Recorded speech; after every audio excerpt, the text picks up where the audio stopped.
Summer வந்துருச்சு, sugar cane juicer அறிமுகப்படுத்துறோம். இது பார்த்திருக்கலாம், இந்த மாதிரி பார்த்திருக்கலாம். இந்த மாடல் நீங்க எங்கேயும் பார்த்திருக்க மாட்டீங்க. ஸ்பெஷலான மாடல் இது. ஒரு டியூப் லைட் எரியக்கூடிய கரண்ட் இருந்தாவே போதும். கம்மியான கரண்ட்ல அதிகமான ஜூஸ் புளியருக்கு உண்டான ஏதுவான மிஷின் இது. இந்த சைடு தோல் சீவருக்கு உண்டான அட்டாச்மெண்ட் டூலும் நம்ம கொடுத்துருக்கோம்.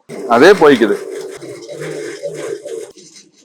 அவ்வளவுதான். எவ்வளவு பியூரா இருக்குன்ட்டு நம்ம பயன்படுத்துற கீர் பாக்ஸ் உள்ள ரோலர்ஸ் அந்த மாதிரி நம்ம வடிவமைச்சிருக்கோம். நீங்க பழைய மாடல் எல்லாம் நீங்க பாத்தீங்கன்னா எல்லாம் கீழே மேலே எல்லாம் கொட்டிட்டு இது அழகா அந்தந்த டம்ளருக்கு அப்பப்போ திருப்பி பிடிச்சிக்கலாம். ரொம்ப சிம்பிள், ரொம்ப யூஸ்ஃபுல். 1 ஹவருக்கு 200 டம்ளர்ஸ் நம்ம இந்த மாதிரி ஓட்டலாம். நீ எனக்கு தெரிஞ்சு 250 ரூபாய் கட்டுக்கு 1000 ரூபாய் இன்கம் எடுக்கலாம். நாங்க இந்த மிஷின்லயே பழைய மாடல்லயே ரொம்ப பழகிட்டங்க, திருப்பி இதே மிஷின் வேணும் அப்படிங்கிறவங்களுக்கும் நம்ம இந்த மிஷின் கொடுக்கலாம். நம்ம கிட்ட இருக்கு, அவைலபிள் தான். நீங்க எந்த மிஷின் எடுத்தாலும் சரி, நம்ம கவர்மெண்ட் சப்சிடி நம்ம வாங்கி தந்துடுறோம். நம்ம உங்க இடத்துக்கே டெலிவரி கொடுத்து செயல்முறை விளக்கமும் காட்டி கொடுத்துருவோம்.